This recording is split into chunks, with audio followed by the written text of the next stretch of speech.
What is the role of religion in our ever-changing world? From the NewsChannel 5 network, this is Issues of Faith. Hello, everyone. Welcome to Issues of Faith. So glad you were with us. We are talking about from suffering to serving. Our guest today has been called a legend, a guardian angel, the dad, affectionately, of the Metro Police Department. We are talking with the retired Metro Police Department chaplain, James Duke. He served in that role for 22 years. He's been a Metro police officer for even longer than that. Pastor Duke, thank you so much for being with us. Thank you for having us, and it's just an honor to be with you today. Well, I appreciate you joining us, retired now from your home there. And I've read this powerful article from Brad Smith in the Tennessean talking about kind of your journey to this role, your calling. And I want to talk about what a police chaplain does and all of that. But first, I want to talk about how you came to be a police department chaplain, your journey, your calling. How did that come about? Well, as I look at back at my life when I was just a young child growing up in elementary school, I always looked at pastors as my mentors and always had the desire for ministry. Used to play church at home with my sister and my baby brother as a start, but later on in life, as I got older, that desire was there, but yet it wasn't there because, you know, growing up as teenagers and getting on up in ages, other things you do as adolescent on up to young adulthood and everything. But an incident occurred in January 23rd, 1991, that was a turning point in my life that I think that pushed me on over the edge toward that calling.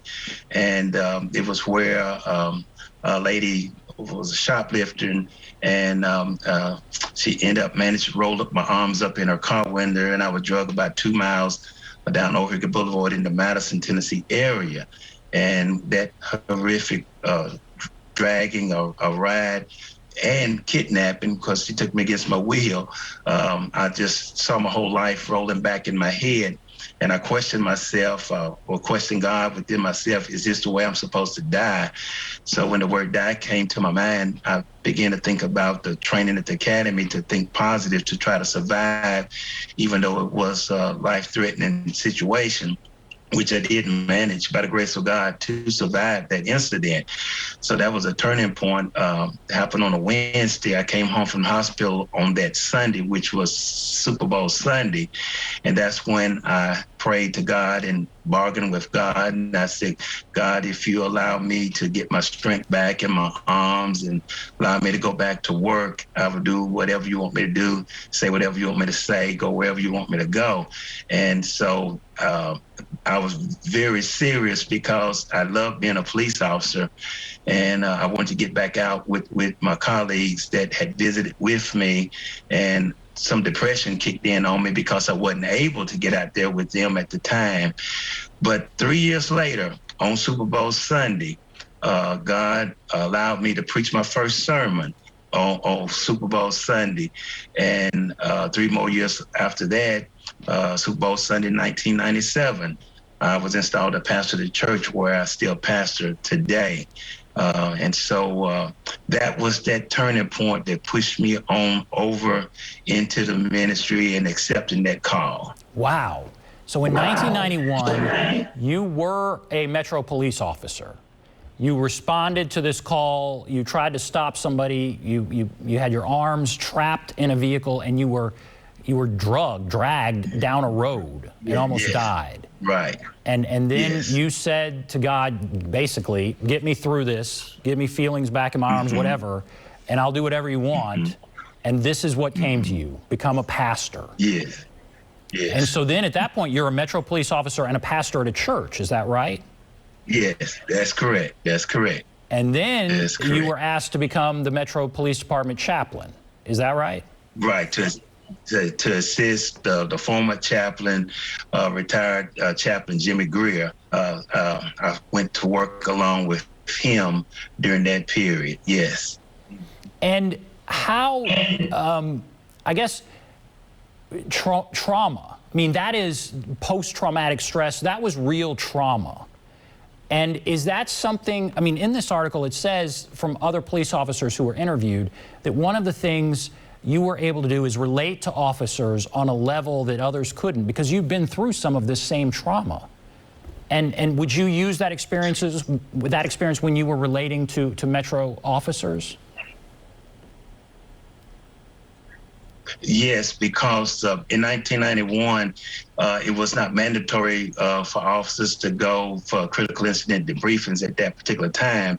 And I did not go, which was the greatest mistake I've made in my life because of the stigma, and then listening to things that older officers were saying, that if you couldn't do the job, go sell light bread. Or if you go to counseling, they're going to think you're crazy and take your gun and your badge away from you.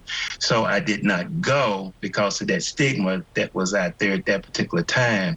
But again, that was the worst mistake that I've made, because I suffered with some post-traumatic syndromes from that incident from 1991 all the way up to about 1999.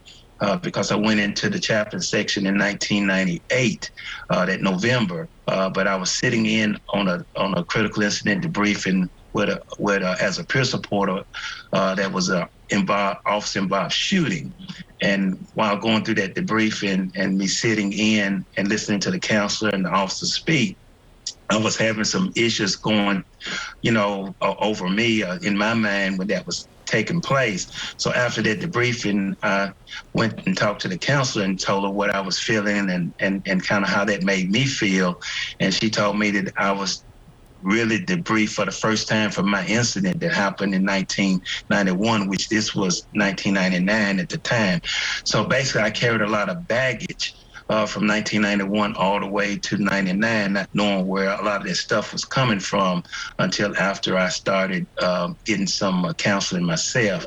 And so I shared with other officers the importance of taking care of themselves, because the counseling or the debriefings is to help them and not nobody else. It's for their own well-being. You talk about trauma. In this article, you very bravely talk about what happened as a child. You're the son of a pastor, right? Yes, and so you had been introduced to being a minister at a young age, but there was major trauma there. Is that right? Yes. That's correct. It was December of 1959. I was still 2 years old, would have been 3 that March. And my father was coming through the house with a rifle, as he do normally when he leave the house to go hunting. And I remember crying, wanting to go with him, even being 2 years old.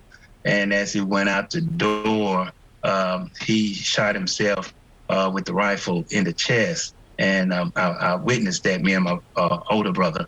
And so I went out and kneeled where he was laying in the backyard and put my hand on his forehead, and you could see the red stuff, which I thought it was like tomato ketchup that was on his chest to where it really was blood. And with that open wound and being cold in December, it was like from that heat from the body and then the steam that was coming through his chest, and then you could smell the odor of that blood. And that sticks with me even today. Even as a police officer, with that smell, it never goes away.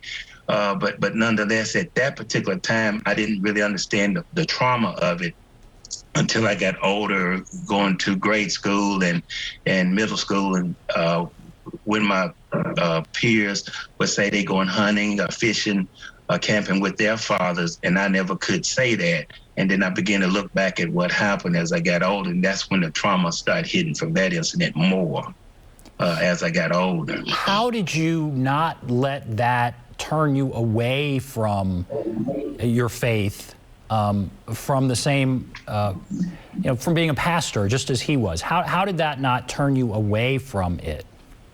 Yeah. Well, I just always say it's just the grace of God, because I think things happen for a reason and for a purpose. But one thing it helped me in my journey is to know that can't nothing be that bad, or could something be that bad to do that because of the vicarious trauma that you leave on the survivors. And for me, I told because I wouldn't want to put that on my children. And so you had this trauma, and in 1991, you said you did not seek counseling because there was a stigma associated with it. You were worried that it would impact your career, that you would be looked down on in some way if you admitted that you needed counseling. Certainly we're farther along than that now, but are we at a good place, do you feel like? Are officers, people that experience the kind of trauma that you experience in that job and in this world, are they getting the counseling that they need? The counseling is there, and I believe they are getting the counseling that they need. Again, now it is mandatory that if officers go through a critical incident, that they must go for the briefing, whether they say anything or not. They are mandated to go, and but most people are taking advantage of it. And from my incident, I was most graduating or recruit classes that was going through the training academy, I would go share my story with them, and my sermon to them was, do as I say, not as I have done, meaning get help. So that was the sermon title to them, do as I say, not as I have done. And yeah, so you would share your story. And yes. You know, so I guess if there are people out there, police officer or not, they've experienced trauma, how important is it, in your opinion, to get that counseling, to say it's okay and just go get that counseling? Yeah. It is very, very important, because failing to do so, a lot of times things that people might do, they're not realizing maybe that they're doing, saying some things that they do or say, or the anger or the bitterness is sometimes that can build up even depression at times, and it can cause a hardship on family and other people that's around them and everything. So getting that help is very, very important. And one thing good about it is that it's confidential, and no one else will have to know. And because people, when they have a toothache, I'm going to the dentist. If they sick, I'm going to the doctor. But you very seldom hear people say, I'm going to get some counseling from a psychiatrist or somebody like that. You very seldom hear people announce that. But it's very, very, very important.